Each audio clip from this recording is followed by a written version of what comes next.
Hi, and welcome back to Story to Culture. I've never actually said that on here before, but this is Story to Culture. Welcome. And here I use film and TV to make sense of life, my life usually, but also just to explore how they add to cultural conversations. And I felt the need to say that today because the film we're going to be talking about, I think, is one of those cultural conversational pieces. Today, we'll be talking about the book of Clarence. But before we get into it, I just have two disclaimers. One is this film is a biblical film, which means it was set in biblical times, but it is a work of fiction. It doesn't argue that everything that it presents actually happened, even though it does pull from biblical stories and biblical characters. And also, it is not a faith based film because I think those films are created under different parameters than this one was. And my second disclaimer is that I know a lot of people were not happy that this film was made or didn't want to go see it or didn't like it for a wide variety of reasons. But I want to say that if you are going to keep watching this video, I just ask that you do so with a posture of listening. Even if you didn't like the film or you're not happy that it exists, that's fine. And if you don't want to watch this video, then you can also just scroll on. That's okay. Okay, let's get into it. The Book of Clarence was written and directed by Jeymes Samuel, who also wrote and directed The Harder They Fall. If you haven't seen that, go see it. It is amazing. The soundtrack is incredible, but also it's just a really good film. The Book of Clarence follows Clarence, who is a down in your luck type of guy. He owes a lot of money to a loan shark. He sees that Jesus is a well-respected man and decides that he wants to be like him. So in the film, Clarence pretends to be a messiah and he starts performing fake miracles so that people will take care of him and give him money, and he actually gains a following, which puts him on the radar of the Romans who were ruling Jerusalem at the time. That's like the premise of the story. It gets into more things later, but I actually want people to go check it out, so I'm not going to say all of what happens. So when I first saw the trailer for the film, the first thing I thought of was people who would sell religion or God for their own profit. I think Clarence exemplifies those kinds of people in the film. He is someone who sees religion and the people's genuine and desperate need for it as his meal ticket. So I was kind of surprised by some of the reactions I saw because I thought, if anything, this film is calling out a phenomenon that we see all the time in real life where people take other people's genuine and desperate need and turn it into something for themselves. And this phenomenon hurts any religion or movement that it happens in. So in these situations, it's not about God or our relationship to God. It's about the person and how much fake hope they can sell to other people.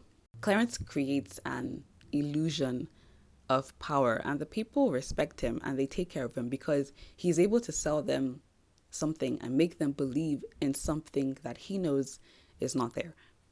But then the film goes further and lets you see where Clarence is coming from, and in many ways the things that he is running from, this feeling of insignificance that he carries, which makes him more sympathetic to us. Clarence has a twin brother who looks exactly like him, is smarter than him, and has gone on to join the 12 disciples of Jesus. So he is also well respected. And in comparison, Clarence has nothing. So as he's selling the people these fake hopes and fake dreams and these things to believe in, Clarence doesn't have anything to believe in himself. In fact, belief is a big thing in this film. And Clarence shows multiple times that he doesn't want to believe, he wants to know.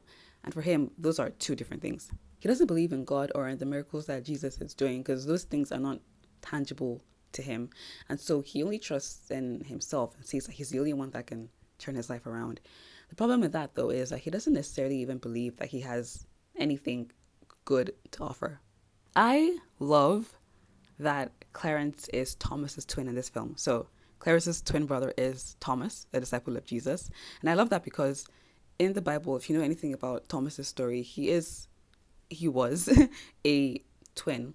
But also, if you've heard about him, you might have heard him referred to as doubting Thomas. Thomas is the disciple in the Bible who did not believe that Jesus rose from the dead until he saw him with his own eyes and saw the nails in his hands.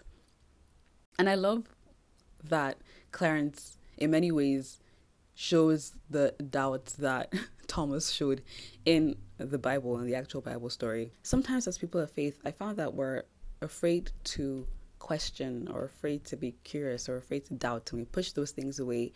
And we even judge other people for questioning aloud or for doubting aloud.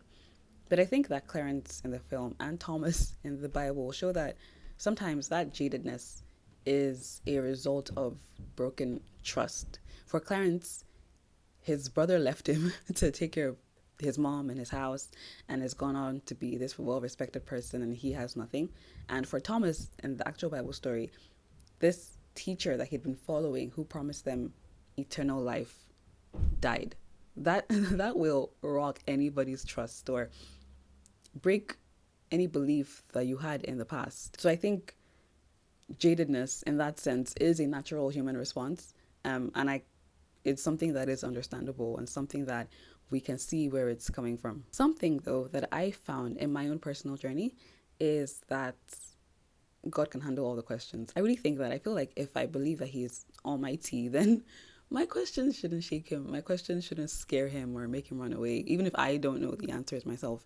And I've personally found that there have been times where I've questioned or will ask a question or said things, and then I'll read a verse or something will happen that will address that particular thing, that specific thing that I asked. And I believe that that's just God showing up. And I think if we're free enough to ask those questions, we're actually giving God space to answer us, which then will make us see him more, and it will help us build that trust more. And Clarence goes on a journey like that in this film. Again, I don't want to say too much about what happens, but I found that very interesting that he had those questions, and again, in asking those questions aloud, he had a room for them to be answered, essentially. If you're not a person of faith or you don't believe in God, I hope this film still encourages you to question things outside of what you know, or what's the word? Investigate. I hope it encourages you to investigate things outside of what you know. And even if you are a person of faith or someone who believes in God, I hope it still encourages us to investigate things outside of what we know, because I think that will help us become more well-rounded individuals. And I think it'll help us become better like neighbors and people. It'll help us better engage with people who don't think the same things we do or believe the same things we do, and also help us coexist peacefully and harmoniously. It's part of why I like this film specifically, because I think this film, as it is, almost forces us, a bunch of different people from a bunch of different walks of life and different backgrounds and different belief systems, to ask questions or to have conversations or to be like, well, why does this thing exist? How does that challenge what I believe? How does that challenge what other people believe? And how do I reconcile those two things? How do I engage with it, even if I don't agree or want to agree? I think this film caused a lot of almost knee-jerk reactions from people. Maybe not all people, but from some people. It's a very different film than what we're used to.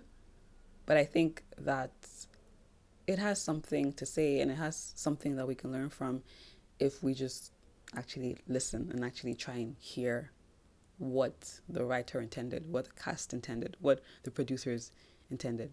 And also we can use our own life experiences to even make sense of it, which is what I'm doing all the time anyway.